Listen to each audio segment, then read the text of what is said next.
Chapter 1. Paxton's Story. "Do you want to see a doctor?" Long asked.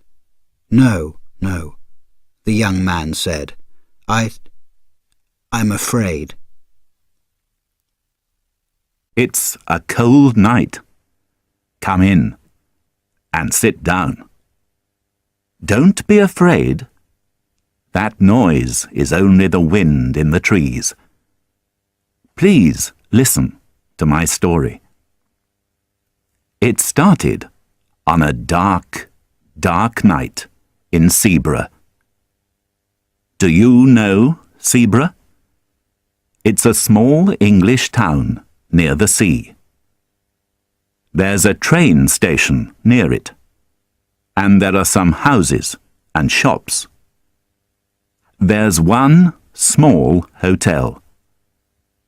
The beach is good and long, but the sea is usually very cold. That isn't a problem for me. I don't like swimming. I was at the hotel there with my friend, Henry Long. It was cold that April, and there weren't many people in Sebra. That was good for us, because it was quiet. It was a good holiday. Every day, Long and I walked near the sea. In the evenings, we liked to sit in the hotel and talk. Suddenly, one evening, there was a noise at the door. A young man opened it. "I'm sorry," he said to us. "Please excuse me." "That's okay," I said. "Come in," Long said. The young man came into the light. He was short, and he had dark hair. I looked at his unhappy face. "What's wrong?" I asked. "Are you okay?" "Do you want to see a doctor?" Long asked. No, the young man said. I'm afraid." "Why?" Long asked. The young man didn't answer my friend's question. "Sit down and have a drink," I said. "What's your name?" "Paxton." He didn't say his first name. I don't know it today. "What's wrong, Paxton?" I asked. The young man looked at me and then at Long. His eyes were big and his face was white. "You don't know me," he said. "I understand that. But please believe me. Please." This was very important to him. Then Paxton started his story. Long and I listened for a long time. Here is his story. Paxton was on holiday in Sebra too. He liked old buildings, and there were a lot of them near Sebra. One day, he went on his bicycle to a church near the town. It was a beautiful, small church. There was an old picture on it, with 3 crowns. It was very interesting, and Paxton wanted to know about it. There was an old man in the church garden. "Excuse me," Paxton said. "What do you know about this picture?" The old man put down his spade and looked at the young man. "Do you know the story of the 3 crowns?" he asked. "No," Paxton answered. "Seabrugh was always an important place," the old man said. "It is today, too. It's important because it's on the sea." "I don't understand," Paxton said. "The English wanted to protect their country from countries across the sea," the old man said. "They put 3 crowns in the ground near the sea. One of the crowns was here, near Seabrugh." "But why?" Paxton asked. He didn't understand. What did 3 crowns in the ground do? "The 3 crowns were magic," the old man said. "Their magic protected the country." "Do people believe that?" Paxton asked with a smile. "Many people here in Seabrugh believe it," the old man answered. "But do you believe it?" Paxton said. The old man looked at the dark sea. His eyes were dark too. He didn't answer Paxton's question. "And where are these crowns now?" Paxton asked. He looked at the water too. There was a boat on the sea. It was small, on the dark water. "That's a difficult question," the old man said. "One of them is in London now. Every day, people on holiday can go and look at it. One of the crowns is in the sea. Now only 1 crown is in the ground, but its magic is working today." "Do you know about the last crown?" Paxton asked. "Where is it?" "I don't know that," the old man said. "Who knows?" Paxton said. "Only the Agers family." "Who are they?" The old man looked into Paxton's eyes. "Agers is a very old name in Seabrugh. The Agers were a family here for many years. Families come and go, but the Agers always stayed. They never moved away." "Why not?" "The men of the family had a very important job." The old man was quiet now. "The crown protected the country, and the Agers protected the crown." Paxton didn't believe the old man's story, but it was very interesting to him. "Where are the Agers?" he asked. "Can I talk to them?" "The Agers can't answer any questions about the crown now," the old man said. "William Agers was the last person in the family. He lived near here, but he isn't talking now." "Why not?" Suddenly, it was very quiet at the church. The old man put his hand on a gravestone. He looked at Paxton's face. His eyes were cold now. "You aren't from Sebra," he said. "Go back to your hotel. Don't think about the crown again." "I'm sorry," Paxton started. "But—" The old man didn't listen.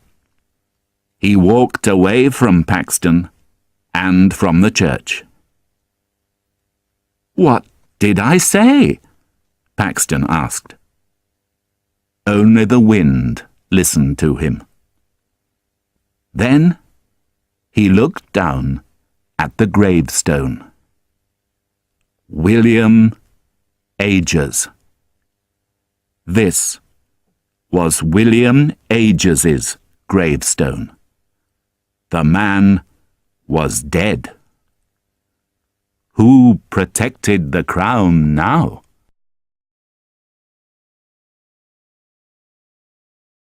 Chapter 2. The Man on the Hill. He was there in the sun. He was there in the rain. He was there on cold days. He was always there. Paxton had many questions, but there were no answers here at the church. It was cold now, and the wind was strong. Paxton went back on his bicycle to the town.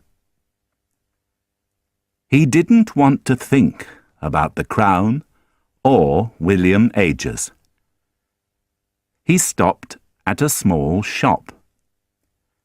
There were some old books there. Paxton looked at them because he wanted to read in the hotel that evening. Suddenly, he stopped.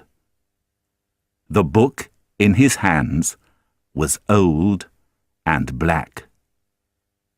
It was a book for church. There was a name and year in the book. Nathaniel Ages, 1754. There were a lot of names and years, but the last name was always the same: Ages. This book was in the Ages family for years and years. It went from father to son, from father to son in the family. Paxton looked at the last name in the book. William Ages. He had William's book in his hands.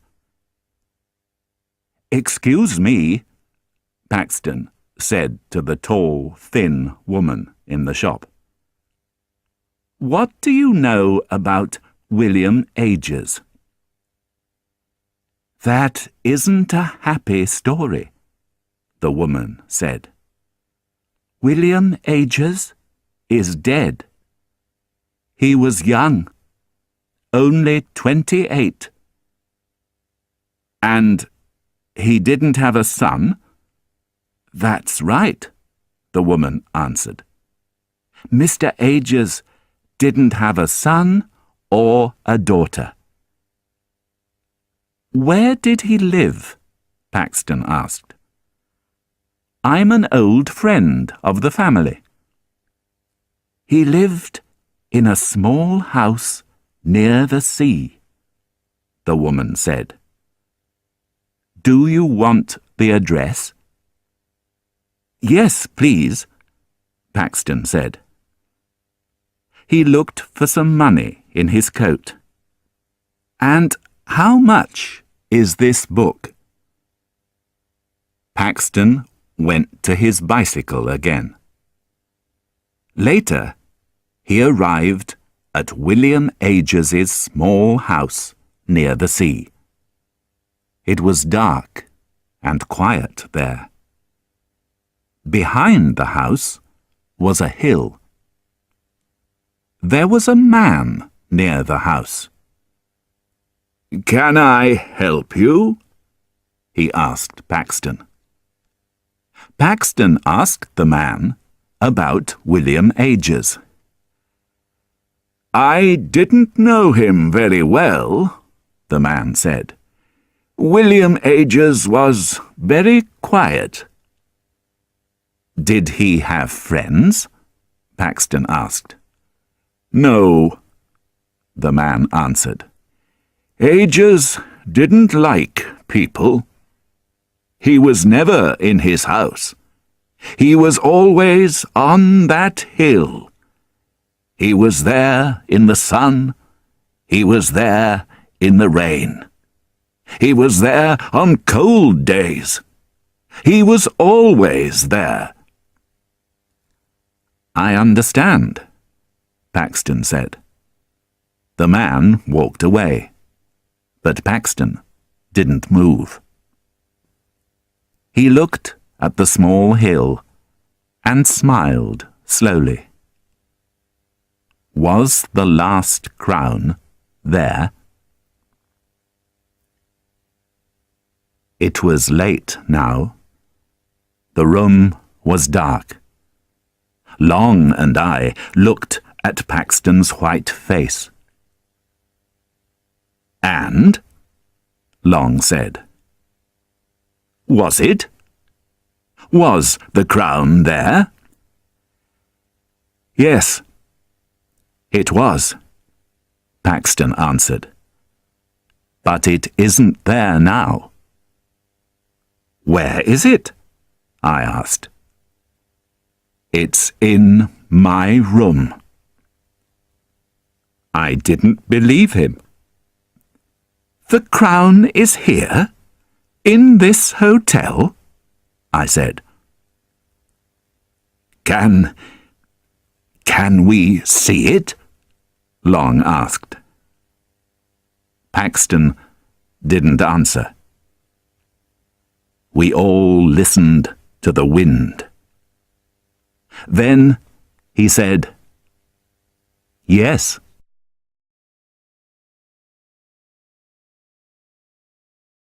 Chapter 3. The Shadow in the Night. There was a person near the door to our room. No, it wasn't a person, it was a shadow. Paxton closed the door to his room quickly. Then he put a black bag on the table. "Is it in there?" I asked. Paxton didn't answer. Slowly, he opened the bag. In his hand was a black book. It was very old. Paxton opened it for us. "Can you see the names?" he said. Long looked at the names in the book. "William Ages," he said. But I didn't look at it. No. I looked at the crown in our new friend's hands. It was very old, but it was beautiful. I had a lot of questions. How old was the crown? Was it light or heavy? I moved my hand to the crown. But Paxton shouted, "No!" I stopped asking questions and looked at Paxton. "I'm sorry," he said to me. "But you don't understand my problem. I want to put the crown back in the ground." I didn't believe him.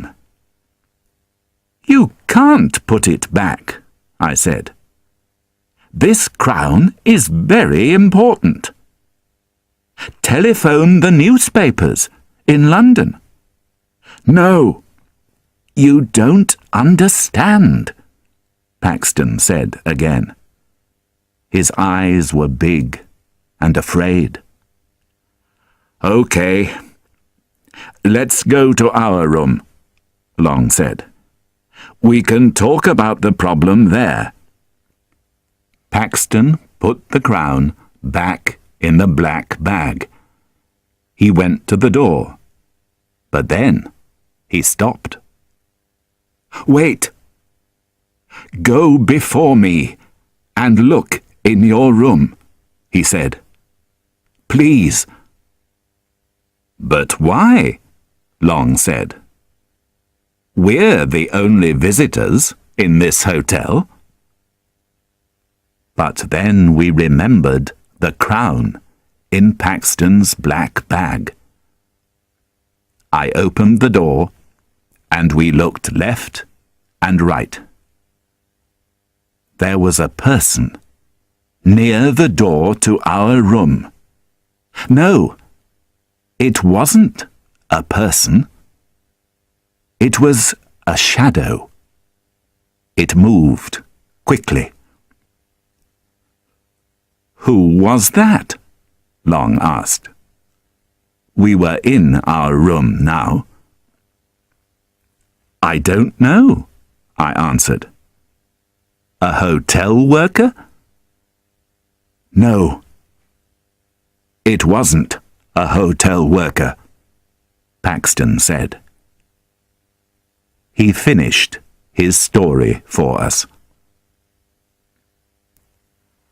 Paxton went back to the hotel from William Ages's house that afternoon. In his room, he looked at the Ages's book for a long time. Then he closed the book and went down for some food. Later, he went back to the room. The book was open at William Ages's name. Paxton was afraid. But that didn't stop him. He went to the hill again with his spade. It was dark now, but he didn't stop working. Suddenly, there was a noise. Was it the wind? Paxton looked behind him. Was there a man in the trees? A dark shadow? No, of course not. Paxton started to work again. The spade was heavy now, and it was a difficult job. He wanted to sleep, but he wanted to find the crown too. And then it was there. The crown. Paxton smiled. He put his hands on it. Suddenly, there was a noise behind him again. It wasn't the wind, and it wasn't an animal. It was the noise of a man, an angry man. Paxton looked behind him. Again, no man was there. But wait. Did a shadow move? Paxton didn't know. But he was suddenly very afraid.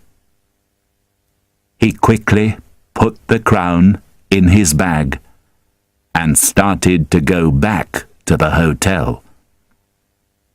But now, the shadow was with him. It was always behind him. Paxton looked back, and the shadow always moved quickly away. But then it came back. Sometimes it was near him, and sometimes it was far away. Paxton was very afraid. Who, or what, was the shadow? And what did it want from him?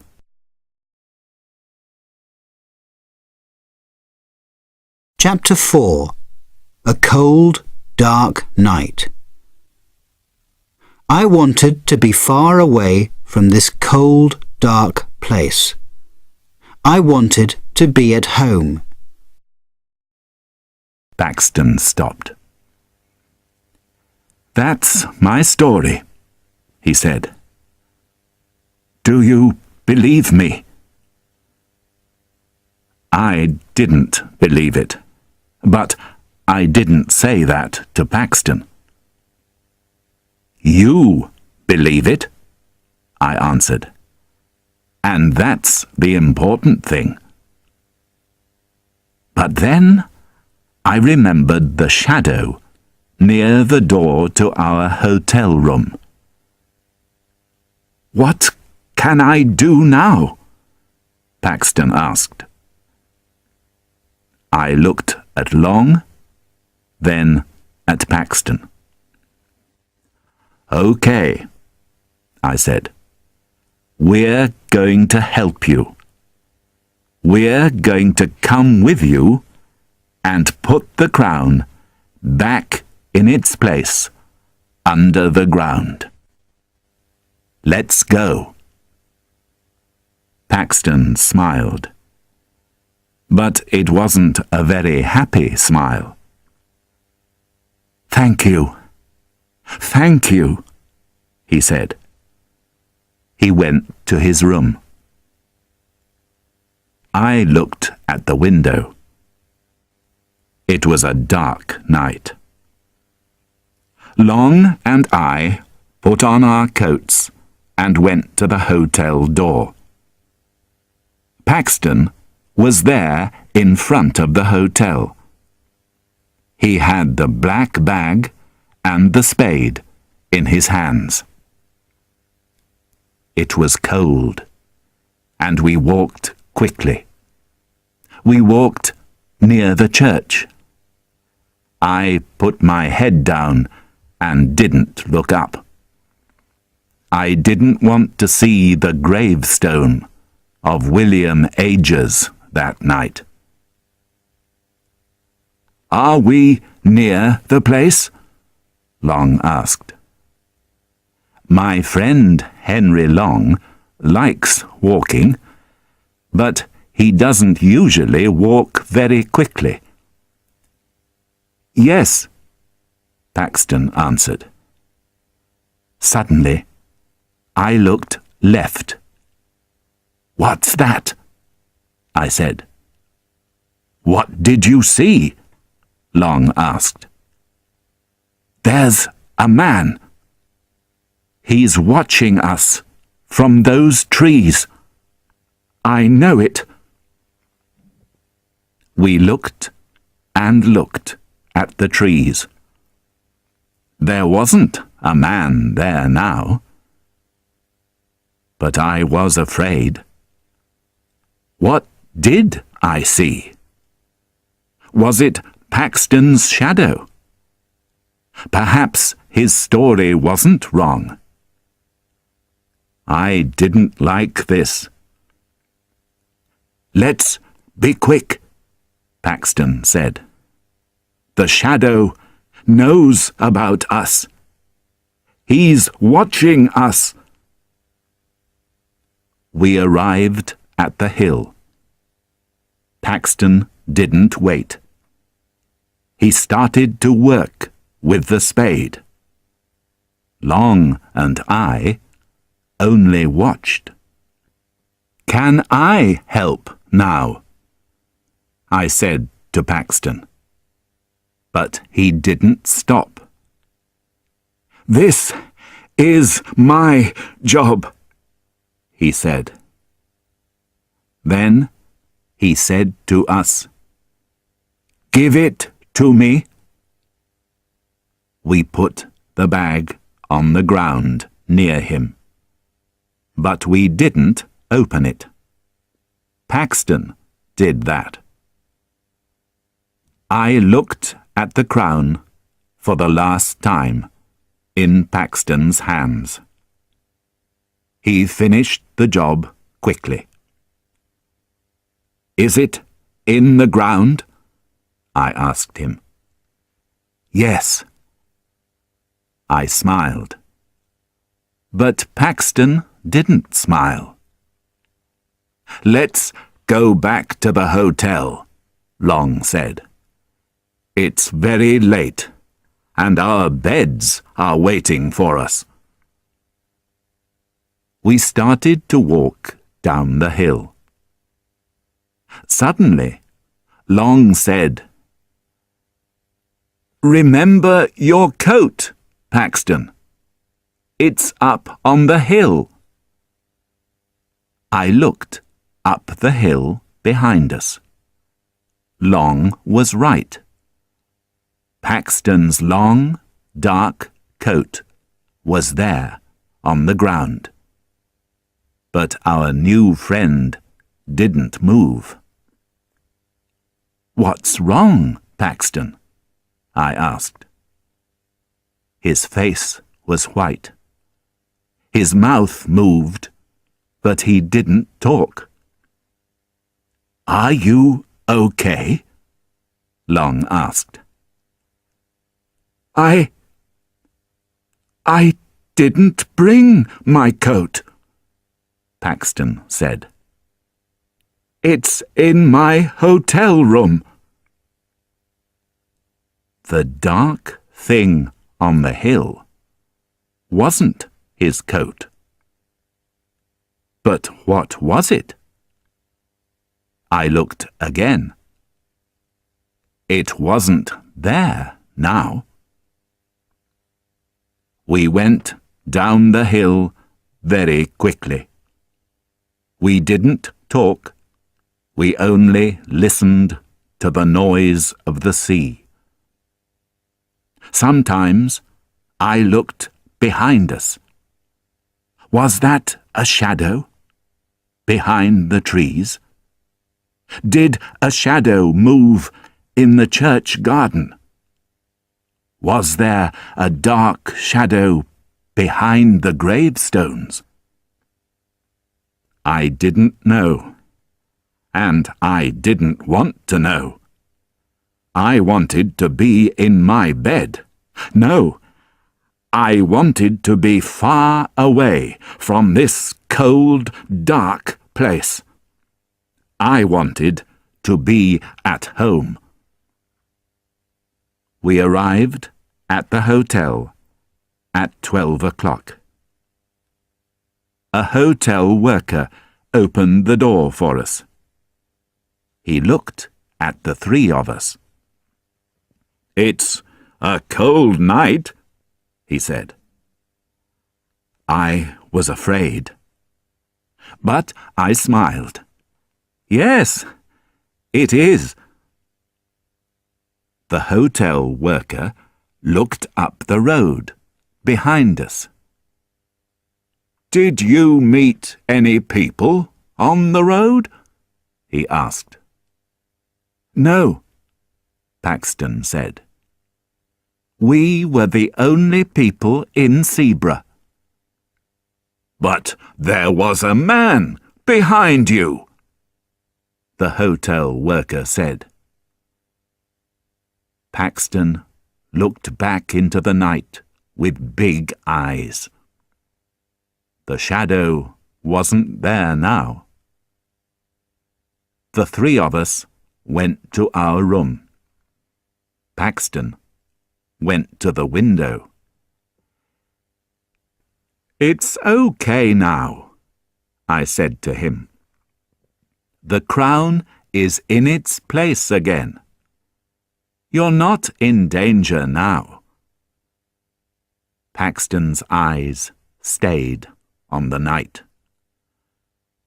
"Perhaps," he said. He went to the door. He said, "Thank you," to Long and me. And then he went to his room. "Good night," I said. "Sleep well."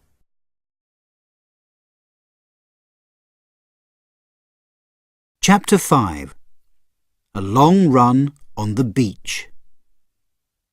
Long and I started to run.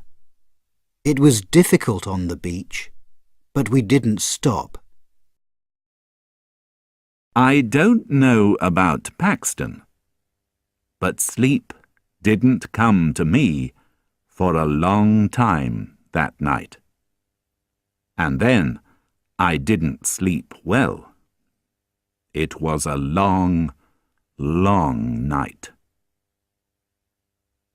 I opened my eyes in the morning and went to the window. The sun's light came into the bedroom. It was late. I looked at the trees. It was a beautiful April day. I washed and went down. Long was in a big chair with his newspaper and some coffee. "Do you want some food?" he asked. "Yes." A man was at our table. It was Paxton. "How are you today?" Long asked. "I'm okay," our friend answered. "Did you sleep well?" I asked. "Yes, thank you. I didn't see the—" He stopped. "There wasn't a problem all night." "Good," I smiled. "Long and I are going for a walk this morning. Please come with us." "No, thank you," Paxton answered. "I want to stay in the hotel this morning. I'm going to write some letters." "This afternoon?" Long said. "Yes, thank you." "Good, good. Let's meet at 3 o'clock, Long said. "Come to our room." We said goodbye to him. Long and I had a good morning. Then we had some food in a cafe in a town near Zebra. "I like this," Long said. "We can have a good holiday again." "It's 2:30, I said. "We're meeting Paxton at the hotel at 3 o'clock. Paxton was at the hotel. He had a book in his hands, and there was a smile on his face. "Did you have a good morning, Paxton?" I asked. "Yes, thank you," he said. "I did." Long and I wanted to wash. Paxton waited for us. I went down again quickly. But Paxton wasn't there. Only his book was on the chair. Long came down too. "Where's Paxton?" he asked. "I don't know," I said. "Perhaps he's in his room." But there was no answer at Paxton's door. We looked in the hotel garden, but Paxton wasn't there. I was a little afraid now. A hotel worker came to us. "You're here," she said. "Yes," I answered. "Why did you say that?" "Mr. Paxton isn't here, she said. He wanted to see you and Mr. Long. You were in front of the hotel. You shouted to him. He said, "We didn't shout to him. We were in our room." We didn't shout to Paxton. Who did? I was very afraid now. "Paxton," I said. "He's in danger." In front of the hotel, we looked for our friend.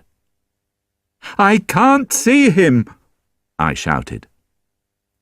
The hotel worker was at the door behind us.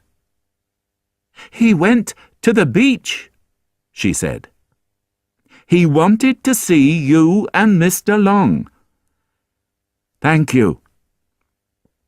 Long and I started to run. It was difficult on the beach, but we didn't stop. "There! I can see him," Long said.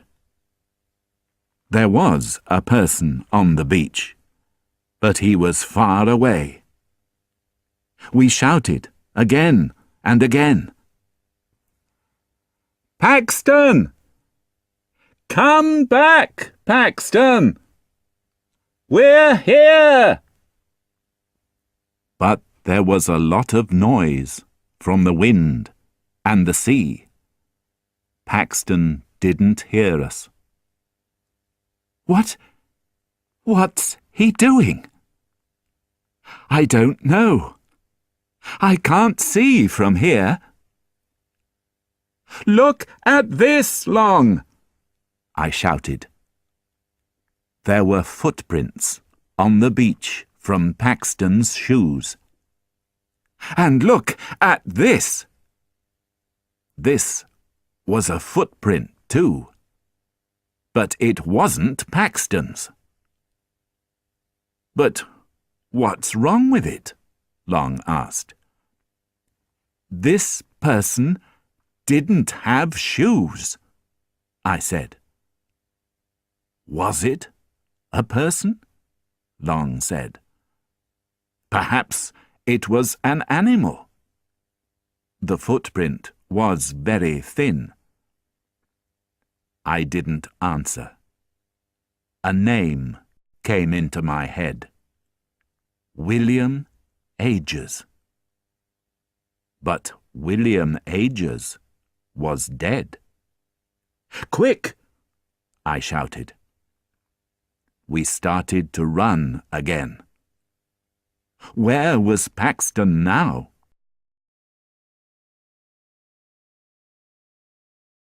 Chapter 6. The Dead Man by the Sea. I don't remember my time at the police station very well. Only questions, questions, questions. We arrived at a tall, old building on the beach.